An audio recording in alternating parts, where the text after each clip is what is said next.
ആമയിഴഞ്ചാൻ തോടിന്റെ ആഴങ്ങളിൽ മുങ്ങിത്താണ് ജോയിയുടെ വീടിന്റെ മുൻപിലാണുള്ളത്. ഈ വീട്ടിലേക്ക് കയറി വരുന്ന വഴി കണ്ടു കഴിഞ്ഞാൽ വലിയ ദുർഘടമാണ്. ഈ പാത താണ്ടി തന്നെയാണ് ജോയി രാവിലെ ജോലിക്കായി പോയത്. ജോലിക്ക് പോകുന്ന സമയത്ത് ജോയി അമ്മയോട് പറഞ്ഞിട്ടുണ്ടായിരുന്നു തിരികെ എത്തുമെന്നും വൈകിട്ടുള്ള സാധനങ്ങളൊക്കെ വാങ്ങി വരുമെന്നുള്ള ഒരു പ്രതീക്ഷ നൽകി തന്നെയാണ് പോയിട്ടുള്ളത്. പക്ഷേ മടങ്ങിവരെ ഉണ്ടായില്ല. ജോയിക്കായി വീട്ടുകാർ കാത്തിരുന്നു, അമ്മ കാത്തിരുന്നു. 80 വയസ്സുള്ള അമ്മയും ജോയിയുമാണ് ഈ 2 മുറി വീട്ടിൽ താമസമുള്ളത്. ഈ വീടിൻ്റെ അവസ്ഥ പരിതാപകരമാണ്. കാരണം ഇവിടെ 2 മുറി മാത്രമാണ്, അടുക്കളയില്ല, കക്കൂസില്ല, അങ്ങനെ എല്ലാവിധ ബുദ്ധിമുട്ടുകളും ആ കുടുംബം നേരിട്ടുകൊണ്ടിരുന്നു. അമ്മയെ നോക്കാൻ വേണ്ടിയാണ് ജോയി ആ ഒരു ജോലിക്ക് തന്നെ ഇറങ്ങിത്തിരിച്ചതും പോയതും.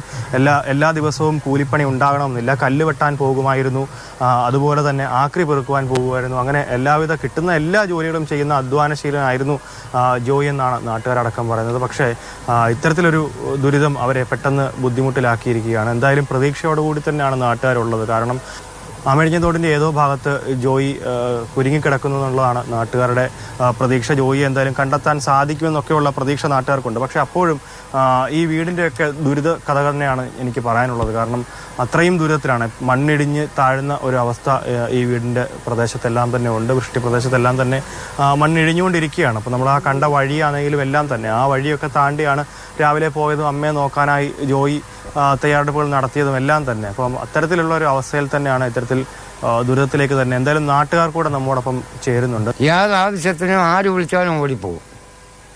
പിന്നെ കൂലിപ്പണി വെച്ചാൽ എന്ത് പണിയെടുക്കും. കരിങ്കല്ല് നോക്കാൻ പോവും, കക്കൂസ് കെട്ടാൻ പോവും, കക്കൂസിൻ്റെ വേസ്റ്റ് കോരാൻ പോവും, മറ്റു കാര്യങ്ങൾക്ക് എല്ലാത്തിനും പോവും. നല്ല അധ്വാനിയാണ്.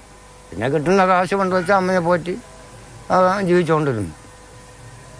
പിന്നെ അവൻ്റെ അമ്മ ഇനി എങ്ങനെ ജീവിക്കുന്ന ആർക്കും അറിഞ്ഞില്ല.